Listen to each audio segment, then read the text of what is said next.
All right, how's it going? So, what I wanted to do today was just quickly go over some of the equipment, processes, and settings that I like to use when I'm doing real estate videography. We're not going to go into photography today, but I did want to talk about the video aspect because there's always so many questions that come up about what the settings should be, the proper process, techniques. So I just wanted to share how I have been using my equipment and some of the equipment that I'm using, and just quickly run through this. I didn't want to dive into too many details, but I wanted to hit everything at a very high level. So hopefully with this understanding is you already understand how aperture, shutter speed, ISO, how some of those basic functions on a camera work, and you're already taking advantage of your manual settings. So what I want to do is quickly just go over some of the equipment that I typically use, what some of the most important equipment is to me that you need to get by, and show you guys how this gets used. So right now my main camera is on the tripod filming me right now, so unfortunately I can't show you guys my Canon 80D, which is what I am using right now. I am filming this video in 24 frames per second, which is what I try and film all of my content in. Typically, I am going to always be at double that shutter speed, meaning if I'm at 24 frames a second, I'm setting my camera shutter speed to around 50 for my shutter speed, 1/50. If I was filming at 30 frames per second, 1/60, 60 frames per second, 1/120, and so on. But the only time I'm ever shooting in 60 frames per second will be when I want to slow down footage, which happens to be all the time. So when I am doing real estate videography, which is what we're talking about, typically I am always shooting in 60 frames per second. The main reason being, it's more forgiving if there's some stuttering. You will see I do have a gimbal back here that I use to keep everything steady, but let's just say I'm stepping a little bit weird or there is still some jitter. The nice thing is when you take that 60 frames per second footage and you tone it down to say you're 24 frames per second, you're gonna have a nice, smooth, buttery type feel. So let's go over some of this equipment here. So I just told you we've got the Canon 80D, and on top of my Canon 80D recording this audio is my Rode video mic. It's the Pro version. So that's sitting on top of the camera right now.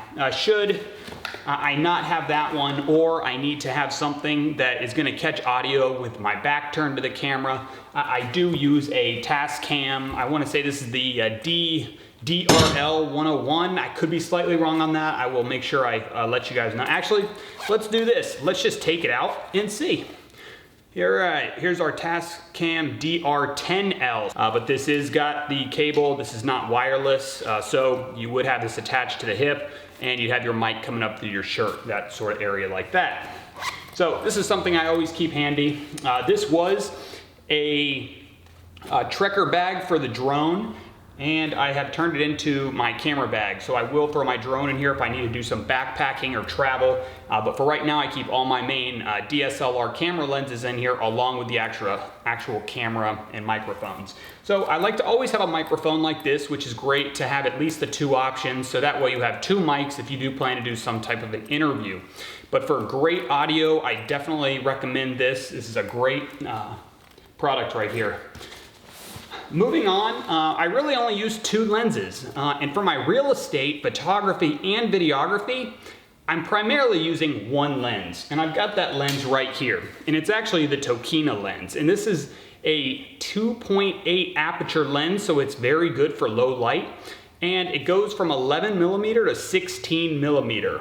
So this is the perfect range that you need for real estate photography, where you're not getting the fisheye look, but you're still getting the ability to capture the entire room.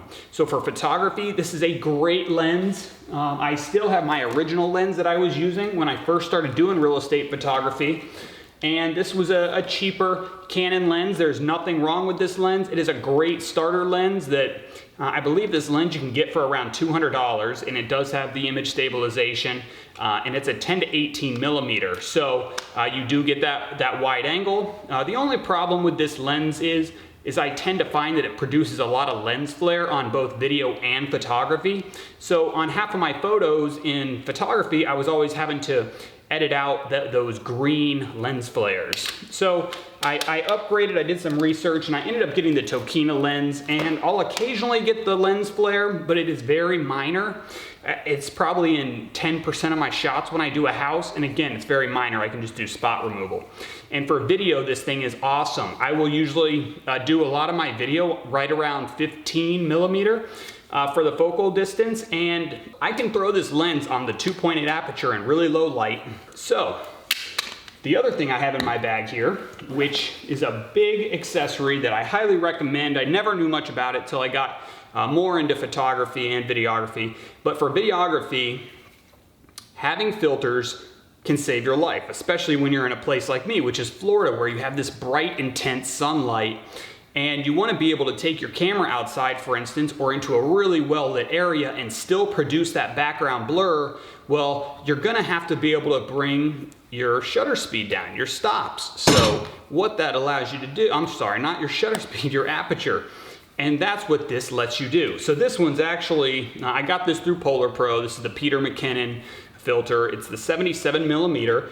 So it allows me to use it on both the lens that I'm filming this on right now, my Canon 17-55, and my Tokina. And what it is I will show you this, and this is the lens I'm going to be doing the video on. What I can do, I got to take my,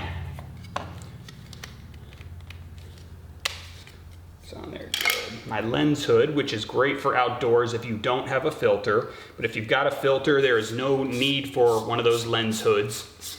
So I'm going to twist that on, get it on nice and tight, and I am going to pop the cover off and check that out. Beautiful. This is a beautiful lens. This is a heavy lens too. So what this will allow me to do, because I can actually turn this, and there's 5 stops. So if I am in really bright light, I could actually get my settings, and then as I turn this, I'm going to be able to properly expose my footage, which is key to having great footage.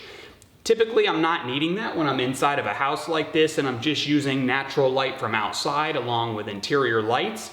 The one thing is the house that I'm at right now, it's actually a model home. So this is one of the houses that they use to sell other houses. This house does not have blinds, but fortunately, as you can see, the house is staged, which is huge. That really helps videos.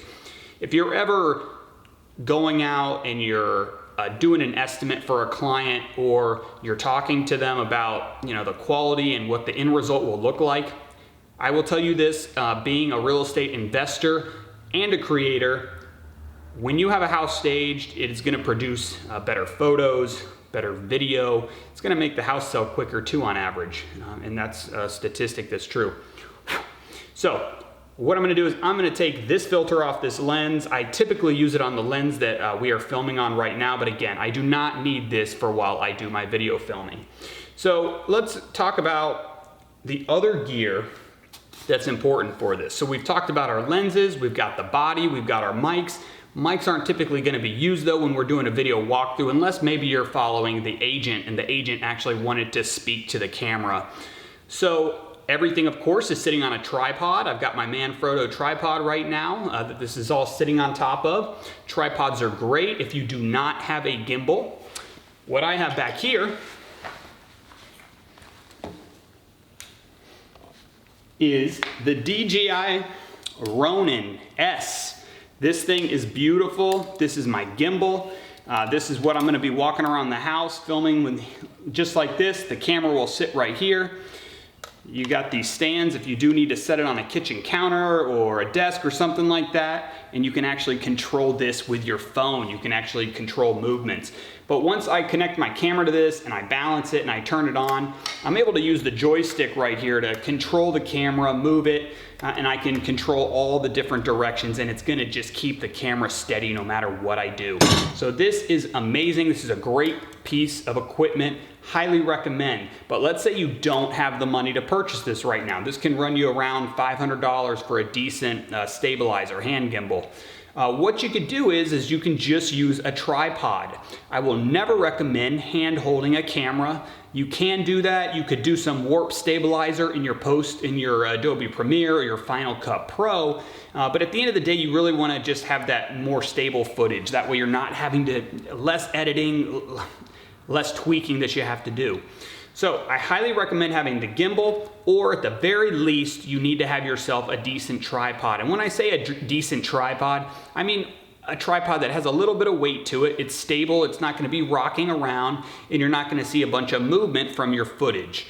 On top of my tripod, I have a fluid drag head, which is, they're used more for video. And what that's gonna allow me to do is turn my camera while I'm in a room, and the drag on it will make it so you don't have to have the perfect swiveling with your hand. You don't have to worry about it being super steady.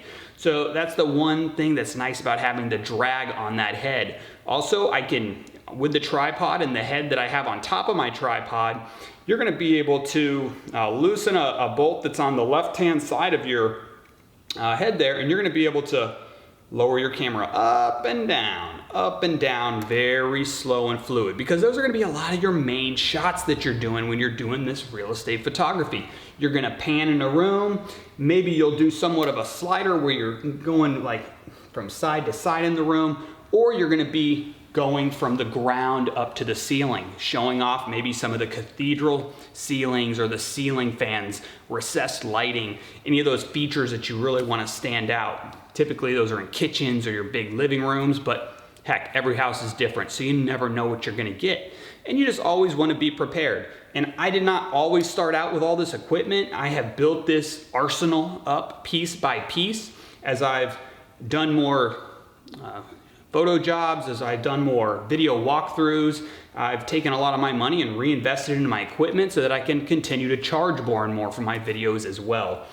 So let's move on. I don't want this to drag out too long. The rest of what I've got in this bag is I do have other types of lenses, of course. I've got different sizes, more fixed focal lengths like my 24, my 50mm prime. But again, this Tokina lens right here is all you need. And you could start out with the Canon, but I will tell you this is probably the best lens purchase I have made. This has made me thousands of dollars, this lens. It probably paid for itself in 2 or 3 jobs. I can't even remember the pricing off the top of my head right now. But again, this lens was great, and this is the lens that I'm gonna be throwing on the camera here in just a second. So outside of our filter and our lenses, we've got our drone, and our drone is gonna be for everything on the outside of the property. Sure, you could bring it inside. I don't recommend that. I have done it in the past, which is always a little bit scary. But let me show you guys what we got here. We will move our gimbal right up here, and let's bring our drone here to the spotlight. So this is our DJI Mavic 2 Pro. Most recently, they just came out with a Mavic Air 2, but this is the full-size version. The nice thing is this case right here holds everything. You have the fold-up drone right here, so it folds up into place, which is beautiful. You got your gimbal with the lens already on it. And the other thing you're gonna want with this to get that cinematic and perfect footage are some filters. So these are some Polar Pro neutral density filters. I'll typically be using my ND16 filter on the drone when I'm out in the bright sunlight. It actually happens to be the perfect number. And the one nice thing is usually these are sold as a, a 4, 8, and 16. And then you bump up to 32, 64, and 128. Whereas 64 and 128 are rarely used, maybe unless you're out on the water. But your ND16 and 32 are gonna be the most common when you're in really, really bright light. I was just outside, and you guys will see the footage because I'm gonna link to the video that I'm making right after this video. But I did just come inside, so I've already used the drone. I had it up in the air. I spent about 20 minutes up in the air, went through 1 full battery, and I used my ND16 neutral density filter to get that perfect exposure. This is the remote that your cell phone hooks up to. They also have these drone controllers now with a screen built right into it in case you want to save some battery and not have to drain your phone.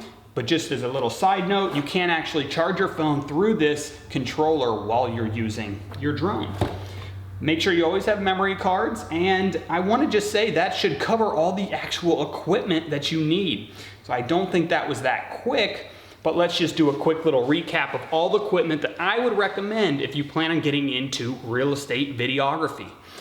And I'm just going to go over what I feel is the bare minimum, and that's going to be the actual DSLR camera. You need one wide angle lens, and I would recommend something that has at least that goes up to 16 millimeter. Again, my 15 to 16 millimeter tends to be my sweet spot of where I'm always at. You do not need a microphone. So we need the DSLR camera body. We need the actual lens, and we need something to hold the camera so we're not having to stabilize it with our own hands, whether that be the gimbal or the tripod. Or there's other handheld items you can go buy. You can find them for as cheap as $15 on eBay, Amazon, whatever it is, but find something perfect for you. Then for your exteriors, you do not have to have a drone. Everything we just named could get you by, but if you really want to take it up another level, the drone is what you need. So you can get some of that exterior shots from at least 10 feet up where you're just doing a nice pan around the house, maybe a zoom out, zoom in, and then you just take it from there. So that's the main equipment. So next we're going to talk about settings on the camera. I did mention to you guys that I film everything at 60 frames per second. Usually with my drone footage, I'll do the 24 frames per second because it's a 4K footage that I can slow down, and I can also crop in and out because of it being 4K. But I'm typically filming all of my videos still to this day in 1080p, and I know there's cameras out there that have got the 2K, 4K, 8K now footage. It's overkill. People don't need it. It takes up too much space on your memory cards and on the computer. So most places like YouTube, Vimeo and them, they offer 4K footage and upload, but it takes people longer to download it, and it's just a lot more of a hassle when it comes to editing, transferring, and everything. So I still shoot in 1080p, and I'm filming at 60 frames per second so that I can slow my footage down, and then typically you're gonna make your cuts anywhere from 3 to 5 seconds long. So you run through a house, I like to continuously record, meaning I'm not starting and stopping my footage over and over again. That's up to you if you want to do it that way. If you are going to start and stop footage, my recommendation would be to do that per room. So your living room is all one file, no matter how many takes. Your kitchen is all one file, no matter how many takes. But I like to go one continuous long file, and then I will just continuously cut my in and out points. That way it's just going to be a lot easier for the file management and everything. So we are at the perfect time right now for me to start doing some video in here where I'm not going to have to constantly mess with my settings. So I'm going to get to that, and let's hope that I can show you guys some awesome footage here.